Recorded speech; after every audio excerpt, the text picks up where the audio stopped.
Hello friends, स्वागत है आपका आपके YouTube channel learning for future with Priya में। आज हमारा जो कंजंक्शन का लास्ट पार्ट था, जिसमें हम जानेंगे कि जो कंजंक्शन के हम वर्डों का यूज़ करेंगे, कैसे करेंगे, उनको यूज़ करते टाइम हमें किन रूल्स को फॉलो करना है, उनका मीनिंग क्या है, उनको यूज़ कैसे करेंगे। जो हमारा लास्ट पार्ट था, जब हम उसके साथ आए हैं, इसमें हम जानेंगे कि जो हम कंजंक्शन है, जो हमारा एंड हो गया, सो हो गया, बट हो गया, दो हो गया, आल्दो हो गया, येट हो गया, इन सब को क्या है किसी सेंटेंस में यूज कैसे करेंगे और हमें कैसे पता लगेगा कि किस सेंटेंस में किस वर्ड का यूज़ करना है। तो आज सभी हम जो उसके रूल्स हैं उसके रूल को समझेंगे और ये जो हमारा कॉन्सेप्ट है कंजंक्शन का वो कंप्लीट हो जाएगा। चलिए टाइम बिना वेस्ट करते हुए स्टार्ट करते हैं। जैसे आप सामने जान पा रहे हो कि आपका फ्रंट पे लिखा है रूल टू यूज़ कंजंक्शन की जो हमारे मेन कंजंक्शन है उनको हम यूज़ करेंगे। तो कौन कौन से रूल्स है, कौन कौन सी बातें हैं जो हमें अपने माइंड में रखनी है, ध्यान रखनी है, जिसको हमें फॉलो करना है। चलिए स्टार्ट करते हैं। हमारा फर्स्ट वर्ड है एंड। एंड को हिंदी में बोलते हैं और। एंड का हिंदी मीनिंग क्या है?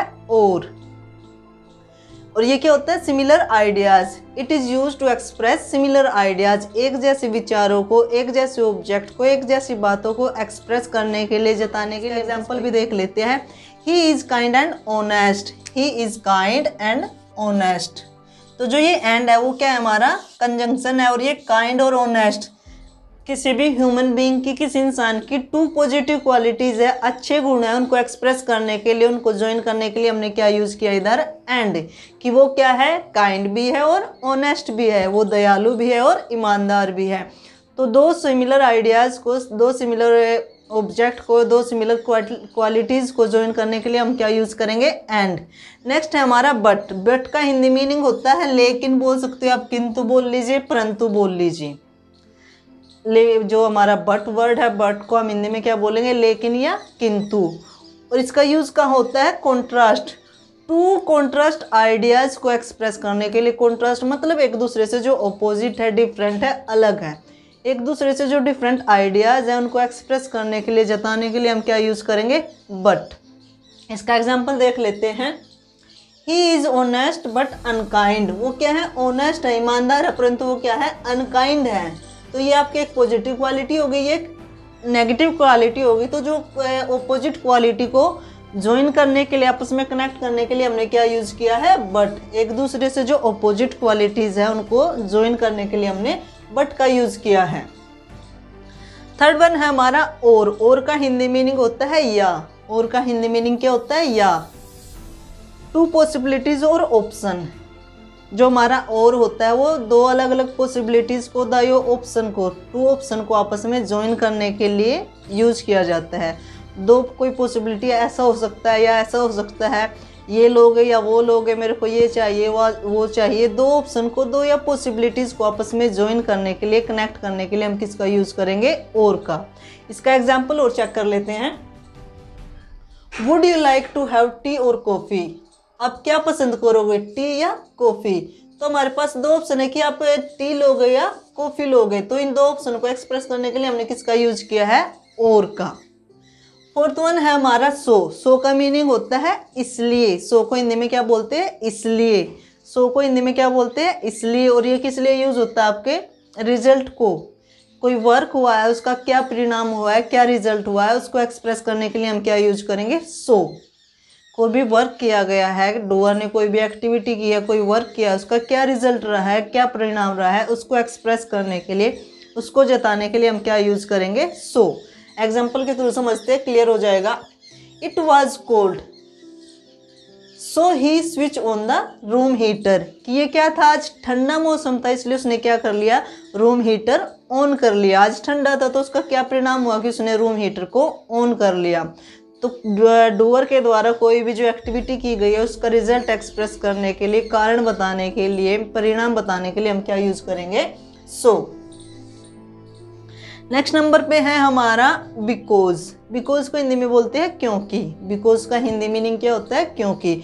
हिंदी मीनिंग मैं आपको इसलिए बता रही हूँ ताकि आपको इन फ्यूचर क्या हो, इन वर्डों को पढ़ते ही पता लग जाए इसके हिंदी के मीनिंग में क्या होता है। इनका जो यूज़ है वो भी क्लियर होता जा रहा है कि यदि एंड है और, दो ऑप्शन को यूज़ करने के लिए, बट है दो अपोजिट क्वालिटी को ज्वाइन करने के लिए, सो है आपके रिजल्ट को बताने के लिए, और है आपके ऑप्शन को शो करने के लिए। तो इन सारे वर्डों से क्या है, आपके हिंदी के मीनिंग से ही आपको क्लियर हो जा रहा है कि हम इनका यूज़ क्यों करेंगे, कैसे करेंगे और हमें क्या माइंड में रखना है। तो इसका हिंदी मीनिंग आपको कंपल्सरी याद होना चाहिए। अच्छा, हमारा 5th वन था बिकॉज। बिकॉज को हिंदी में बोलते हैं क्योंकि, और ये क्या होता है, आपके रीज़न को एक्सप्रेस करने के लिए, कारण को बताने के लिए हम क्या यूज़ करेंगे, बिकॉज यूज़ करेंगे। क्योंकि कोई भी वर्क किया जा रहा है उसके पीछे क्या रीज़न है, क्या कारण है, उसको एक्सप्रेस करने के लिए, उसको जताने के लिए हम बिकॉज का यूज़ करेंगे। एग्जाम्पल ले लेते हैं इसका। सी यूजुअली ईट्स होम, वो आमतौर पर घर पर खाना खाती है। और उसका रीज़न क्या है, उसका कारण क्या है, बिकॉज सी लाइक्स कुकिंग, क्योंकि उसको खाना पकाना पसंद है। वो आमतौर पर नॉर्मली घर पर ही खाना खाती है, और उन्होंने इसका क्या रीज़न दिया है, क्योंकि इसको कुकिंग पसंद है। तो बिकॉज क्या हो गया, आपके रीज़न को, कारण को एक्सप्रेस करने के लिए हम बिकॉज का यूज़ कर रहे हैं। हमारा नेक्स्ट वन है फॉर। फॉर का हिंदी मीनिंग होता है के लिए। फॉर को हिंदी में क्या बोलते हैं, के लिए।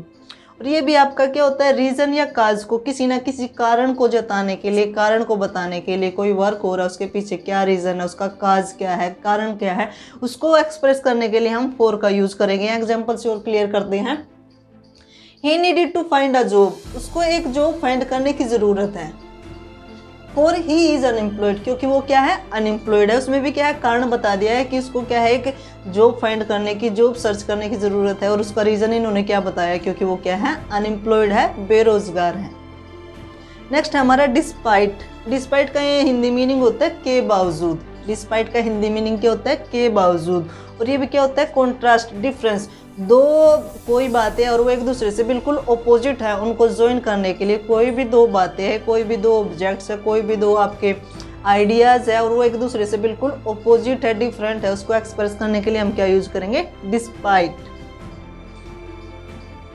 डिस्पाइट ऑल हर फॉल्ट्स एवरीबडी लाइक्स हर, कि उसकी हर कमी के बावजूद, डिस्पाइट ऑल हर फॉल्ट्स, यहाँ पे किसी गर्ल की, किसी लेडीज़ की बात हो रही है कि उसके अंदर बहुत सारी कमियां हैं, बट उसकी इतनी सारी कमियों के बावजूद भी एवरीबडी लाइक्स हर, हर कोई उसको पसंद करता है। ये तो क्या हो गया कि किसी इंसान के अंदर क्या है, बहुत सारी कमियां भी है, फिर भी उसको क्या है, हर कोई पसंद कर रहा है। ये क्या हो गई, दोनों बातें एक दूसरे से अपोजिट है, डिफरेंस है। तो इनको एक्सप्रेस करने के लिए हमने क्या यूज़ किया है, डिस्पाइट। नेक्स्ट है हमारा अनलेस। अनलेस का हिंदी मीनिंग होता है जब तक। अनलेस का हिंदी मीनिंग क्या होता है, जब तक। और ये किस लिए यूज किया जाता है, कंडीशन। जब हम कोई ना कोई कंडीशन रख देते हैं, शर्त रख देते हैं, यदि तुम ऐसा चाहते हो तो ऐसा करना होगा, ये चाहते हो तो वैसा करना होगा, तुमने ऐसा किया था तो ऐसा हुआ। जब हम कोई ना कोई कंडीशन पुट करते हैं, शर्त रख देते हैं, तो उसको एक्सप्रेस करने के लिए हम क्या यूज करेंगे, अनलेस। एग्जाम्पल ले लेते हैं इसका। You don't need to go outside, आपको बाहर जाने की ज़रूरत नहीं है। अनलेस, जब तक यू वांट टू। इन्होंने कंडीशन रख दिया कि तुम्हें तब तक बाहर जाने की ज़रूरत नहीं है जब तक तुम्हारा मन ना हो। तो इन्होंने क्या है, कंडीशन रख दी कि तुम्हें बाहर जाने की ज़रूरत नहीं है। कब तक, जब तक तुम्हारा खुद का मन या खुद का मूड ना हो। तो कंडीशन को एक्सप्रेस करने के लिए, किसी शर्त को जताने के लिए, बताने के लिए हम क्या यूज़ करेंगे, अनलेस। उसके बाद है हमारा आफ्टर। आफ्टर को आप हिंदी में बाद भी बोल सकते हो या के बाद। आफ्टर का हिंदी मीनिंग आप बाद या के बाद। और ये किस लिए यूज होता है, आपके सीक्वेंस को, कोई भी वर्क हो रहा है वो किस सीक्वेंस में हो रहा है उसको एक्सप्रेस करने के लिए, उसको जताने के लिए हम क्या यूज करेंगे, आफ्टर। एग्जाम्पल के थ्रू क्लियर करते हैं। आई कैन पास, मैं आगे बढ़ सकता हूँ। यहाँ पास का मीनिंग एग्जाम को क्लियर करना नहीं है, पास का मीनिंग मूव फॉरवर्ड, आगे बढ़ना। I can pass after the green light is on, कि कोई बंदा रोड पर है और वो आगे मूव तब कर सकता है जब ग्रीन लाइट ऑन हो जाए। तो इन्होंने क्या रख दिया, आपके सामने एक कंडीशन रख दी, एक स्थिति रख दी कि मैं आगे क्या कर सकता हूँ, तब बढ़ सकता हूँ जब क्या हो जाएगी, आपकी ग्रीन लाइट ऑन हो जाएगी। 10th हमारा सिंस। सिंस क्या होता है, जब से या के बाद। सिंस का हिंदी मीनिंग क्या होता है, जब से या के बाद। और ये क्या होता है, आपके टाइम को एक्सप्रेस करने के लिए, समय के बारे में बताने के लिए हम क्या यूज करेंगे, सिंस का यूज करेंगे। इसका एग्जाम्पल ले लेते हैं। I am waiting for you since a long time. I am waiting for you, मैं आपका इंतजार कर रहा हूँ। सिंस कब से, अ लॉन्ग टाइम, काफ़ी देर से, काफ़ी लंबे समय से। तो टाइम को एक्सप्रेस करने के लिए हम क्या यूज़ करेंगे, since. I am waiting for you, मैं आपका इंतजार कर रहा हूँ, मैं तुम्हारा इंतजार कर रहा हूँ। सिंस कब से, फॉर अ लॉन्ग टाइम, काफ़ी लंबे समय से। तो टाइम को एक्सप्रेस करने के लिए, समय को बताने के लिए, समय को जताने के लिए हमने क्या यूज़ किया है, सिंस का यूज़ किया है। होपफुली आपको जो ये मैंने 10 समझाए हैं वो समझ में आ गए होंगे। तो जो हमारे नेक्स्ट बचे हैं अभी हम उसको क्लियर करते हैं। इफ का हिंदी मीनिंग क्या होता है? यदि। और ये क्या होता है? आपके टू कॉन्ट्रास्ट आइडियाज को, टू कॉन्ट्रास्ट ऑब्जेक्ट को एक्सप्रेस करने के लिए, जताने के लिए यूज किया जाता है। इसका भी एग्जांपल देख लेते हैं एक बार। If you want to buy that product please let me you. यदि आप वो प्रोडक्ट खरीदना चाहते हो तो प्लीज मुझे बता देना। If you want to buy that product please let me know. तो इफ क्या होता है? आपके कंडीशन को, किसी न किसी शर्त को, किसी न किसी आप बोल सकते हो शर्त को, या कोई हम कंडीशन पुट कर देते हैं, उसको एक्सप्रेस करने के लिए यूज किया जाता है। नेक्स्ट है हमारा, नेक्स्ट वन इज येट, फिर भी। येट को हिंदी में क्या बोलते हैं? फिर भी। ये आपको क्या है? To contrast ideas, to opposite ideas को, टू अपोजिट एक्टिविटीज को एक्सप्रेस करने के लिए यूज किया जाता है। वी हैवंट फिनिश्ड, इसका एग्जांपल है we haven't finished our project yet have they. हमने अब तक अपना जो प्रोजेक्ट है वो कंप्लीट नहीं किया है, हमारा वो जो प्रोजेक्ट है फिनिश नहीं है। क्या उनका हो चुका है? तो ये टू क्या है? हमारा तो नहीं है, शायद उनका हो चुका है। टू अपोजिट एक्टिविटीज को एक्सप्रेस करने के लिए यूज किया जाता है। नेक्स्ट वन है हमारा ऑल्दो। ऑल्दो की हिंदी में बोलते हैं यद्यपि। और ये आपके टू अपोजिट बातों को, टू अपोजिट स्टेटमेंट को ज्वाइन करने के लिए यूज किया जाता है। इसका एग्जांपल देख लेते हैं। ऑल्दो ही स्पीक्स सेल्डम, यद्यपि वो क्या है? कभी कभार बोलता है। ही सेज मीनिंगफुल वर्ड्स, दो बातें ओपोजिट है कि वो क्या है? कभी कभार बोलता है, परंतु जब भी वो बोलता है वो क्या है? कोई काम की बातें, अच्छी बातें बोलता है। तो ये दोनों जो स्टेटमेंट है एक दूसरे के ओपोजिट हैं। नेक्स्ट वन है हमारा अनलाइक। अनलाइक का मीनिंग होता है अलग, डिफरेंट। तो दो अपोजिट या एक दूसरे के डिफरेंस को एक्सप्रेस करने के लिए हम अनलाइक का यूज करते हैं। इसका एग्जाम्पल देख लेते हैं। Ram is unlike his father. Ram क्या है? अपने पापा से टोटली डिफरेंस है, अलग है। नेक्स्ट वन हमारा देयरफॉर। देयरफॉर का हिंदी मीनिंग होता है इसलिए। ये भी क्या है? आपके रिजल्ट को, परिणाम को शो करने के लिए यूज किया जाता है। इसका एग्जांपल देख लेते हैं हम। सी केम फर्स्ट, वो पहले आई, पहली पोजीशन पे आई। देयरफॉर इसीलिए। सी गोट अ गुड जॉब, उसने क्या है? वो एग्जाम में, किसी भी एग्जाम में पहली पोजीशन पे आई, फर्स्ट पोजीशन पे आई, और उसका रिजल्ट क्या रहा? इसलिए उसको क्या मिल गई? एक अच्छी जॉब मिल गई, अच्छी अपॉर्चुनिटी मिल गई। नेक्स्ट है हमारा जो आपके ये कोरिलेटिव वाले आ गए हैं। इसमें जिसमें दो वर्ड आपके क्या है? पेयर में यूज होते हैं, ग्रुप में यूज होता है। इसमें बोथ और एंड का, ऑप्शन और पॉसिबिलिटी। तो ये जो बोथ और एंड है आपका क्या है? पॉसिबिलिटीज को शो करने के लिए। बोथ का मीनिंग होता है दोनों, और एंड और। ठीक है, तो ऑप्शन या पॉसिबिलिटी, संभावना को एक्सप्रेस करने के लिए, किसी ऑप्शन को यूज करने के लिए हम किसका यूज करेंगे? Both and and. इसका ऑप्शन देख लेते हैं। Both the office and library are open, की जो ऑफिस और लाइब्रेरी है वो क्या है? दोनों खुले हुए हैं। तो हमारे पास क्या दो ऑप्शन है? यदि मैं ऑफिस में चाहूँ तो वहां जा सकता हूँ, लाइब्रेरी में चाहूँ तो वहां जा सकती हूँ। तो दो हमारे पास क्या है? ऑप्शन है। Both office and library are open. Next है हमारा नॉट ओनली बट आल्सो। ये भी आपका कोरिलेटिव कंजक्शन है, और इसका यूज हम कहाँ करेंगे? Create emphasis. किसी चीज पर हम यदि क्या है? प्रेशर डालना चाहते हैं, फोकस डालना चाहते हैं, तब हम इस चीज का यूज करेंगे। She is not only kind but she is also smart. यहाँ क्या है? कोई गर्ल है, उसकी क्वालिटी की ओर क्या है? हम फोकस देना चाहते हैं कि वो क्या है? सिर्फ स्मार्ट नहीं है, परंतु वो क्या है? काइंड भी है। किसी लड़की की अच्छी क्वालिटी को क्या है? हम फोकस करना चाहते हैं, उस पर एम्फेसिस डालना चाहते हैं, प्रेशर डालना चाहते हैं, उसको और ज़्यादा उभार के लाना चाहते हैं। नेक्स्ट है हमारा ईदर और। ये हमारे चॉइस को, ऑप्शन को, कि हमारे पास या तो मैं ये ले सकता हूँ या ये ले सकता हूँ, मेरे को ये चाहिए या ये चाहिए। तो ये आपके चॉइस को एक्सप्रेस करने के लिए यूज किया जाता है। इसका एग्जाम्पल देख लेते हैं।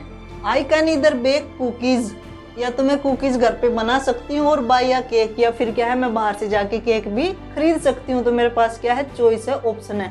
घर पे बनाना चाहूँ मैं घर पे बना सकती हूँ, और बाहर मार्केट से परचेज करना चाहूँ तो मैं वो भी कर सकती हूँ। नेक्स्ट हमारा नीदर नोर। ये टू नेगेटिव स्टेटमेंट, दो नकारात्मक बातों को आपस में ज्वाइन करने के लिए यूज किया जाता है।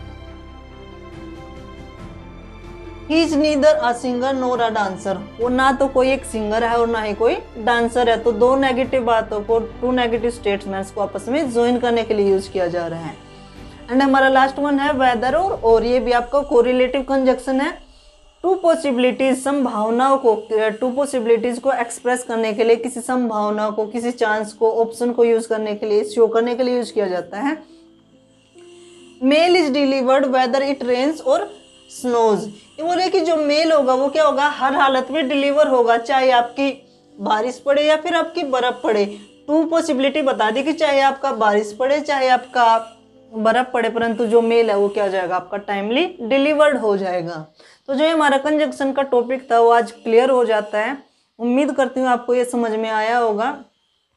और यदि आपको ये वीडियो अच्छी लगी है तो इसको लाइक करना, शेयर करना और सब्सक्राइब करना चैनल को मत भूलिएगा। साथ ही साथ बेल आइकन को भी प्रेस कीजिए ताकि जो लेटेस्ट नोटिफिकेशन है वो आपको सबसे पहले मिले। और अपने फ्रेंड के साथ शेयर करना तो बिल्कुल भी मत भूलिएगा। आपसे हम्बल रिक्वेस्ट है, आप थोड़ा और सपोर्ट कीजिए। जितना आप प्यार दे रहे हो मैं उसके लिए आपका थैंक करती हूँ, धन्यवाद करती हूँ। थोड़ा सा और सपोर्ट कीजिए, ज़्यादा से ज़्यादा शेयर कीजिए ताकि और भी लोग हमसे कनेक्ट हो सके। Thank you, thanks for watching, have a wonderful day.